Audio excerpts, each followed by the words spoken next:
افتحوا لشيخة البيض أبواب القصر، لحضرت من زينها تغار ربة الجمال. هذه النسخة للاستماع فقط. جميع الحقوق والنشر والتوزيع محفوظة.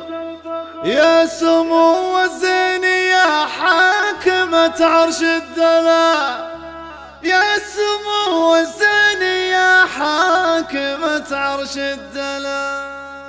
افتحوا لشيخة البيض أبواب القصر، جميع الحقوق والنشر والتوزيع محفوظة. افتحوا لشيخة البيض أبواب القصر، لحضرت من زينها تغار. هذه النسخة للاستماع فقط. جميع الحقوق والنشر والتوزيع محفوظة. يا سمو الزين يا حاكمة عرش الدلال. جميع الحقوق والنشر والتوزيع محفوظة. يا سمو الزين يا حاكمة عرش الدلال. كاملة جميع الحقوق والنشر والتوزيع محفوظة. جميع الحقوق والنشر والتوزيع محفوظة.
الغمام بهجدان.